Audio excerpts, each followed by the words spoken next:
நம்முடைய உள்ளுறுப்புகள் அவைகளுடைய வேலைகளை சரியாக செய்யாத போதுதான் நமது உடலில் ஒரு தொந்தரவு ஏற்படுகின்றது. அதாவது ஒரு உறுப்பு அதனுடைய இயக்கத்தில் ஒரு தவறை, ஒரு குறைபாட்டை செய்யும்போது தான் நமக்கு ஒரு நோய் வருகின்றது. ஏன் அந்த குறைபாடு அந்த உறுப்பிற்கு ஏற்பட்டது என்று சிந்தித்தால், அந்த உறுப்பின் இயக்கத்திற்கான உயிர் சக்தி போதுமானதாக இல்லை என்பதுதான் காரணமாக இருக்கும். ஏன் அந்த உயிர் சக்தி போதுமானதாக இல்லை என்று சிந்தித்தால், உயிர் சக்திகள் உடலுக்குள் போதுமான அளவில் இல்லை, அதாவது போதுமான அளவில் கிரகிக்கப்படவில்லை என்பதை காரணமாக அறியலாம். ஏன் உடலுக்குள் உயிர் சக்திகள் போதுமான தன்மையில் கிரகிக்கப்படவில்லை என்று சிந்தித்தால், நம்முடைய ஜீரணம் சரியாக இல்லை என்பதை நாம் உணர்ந்து கொள்ள முடியும். ஏனென்றால் உணவுகள் மற்றும் நீரின் மூலமாகவே நம்முடைய உடலுக்கு தேவையான பெரும்பகுதி உயிர் சக்திகள் கிடைக்கின்றன. உணவையும் நீரையும் நாம் உட்கொண்டு விட்டதாலேயே அவைகளின் சக்திகள் நம்முடைய உடலில் சேர்ந்து விடாது.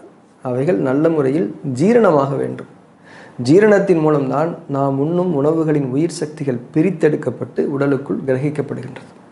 ஆக ஜீரணம் சரியாக நடக்காததுதான் உறுப்புகளின் இயக்கங்களுக்கான உயிர் சக்திகள் போதுமானதாக இல்லாமல் போவதற்கான காரணம். அதாவது நோய்களுக்கான காரணமே நம்முடைய ஜீரணம் சரியாக நடக்காததுதான் என்று நாம் விளங்கிக் கொள்ளுகின்றோம் தான். அடுத்து, ஏன் ஜீரணம் சரியாக நடப்பதில்லை என்ற கேள்வி எழ வேண்டும்.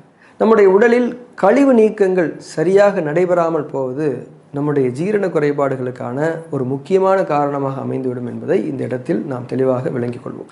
அதாவது கழிவுகள் வெளியேற்றப்படுதல் முழுமையாக நடக்காமல் உயிர் சக்திகள் முழுமையாக உட்கிரகிக்கப்பட முடியாது. நமது உடலில் உருவாகும் கழிவுகள், அதாவது திடக்கழிவுகள், சிறுநீர், வியர்வை, கழிவு மூச்சின் வெளியேற்றம், பெண்களுக்கு மாதவிடாய் நிகழ்வு போன்ற வழிகளிலெல்லாம் கழிவுகள் உடலை விட்டு வெளியேறுகின்றது. இந்த கழிவு வெளியேற்ற நிகழ்வுகள் சரியாக நடக்கும்போதுதான் நமக்கு முறையான பசி மற்றும் தாக உணர்வுகள் ஏற்படும். முறையான பசி மற்றும் தாகத்தை தொடர்ந்து நாம் உட்கொள்ளக்கூடிய உணவுகளும் நீரும் தான் நல்ல முறையில் ஜீரணமாகும். அதனுடைய உயிர் சக்திகள் எல்லாம் உடலில் சேரும். அதாவது நம்முடைய உறுப்புகளின் இயக்கங்களுக்கான உயிர் சக்திகள் நிறைவான அளவில் அமையும். அவ்வாறு அமைந்து விட்டாலே நமக்கு நோய்கள் என்ற பேச்சுக்கு இடமில்லை தானே. ஏனென்றால் உறுப்புகளின் இயக்கங்களுக்கான உயிர் சக்திகள் குறைவுபடுவதுதானே நோய்களுக்கான காரணம் என்று நாம் அறிந்திருக்கின்றோம்.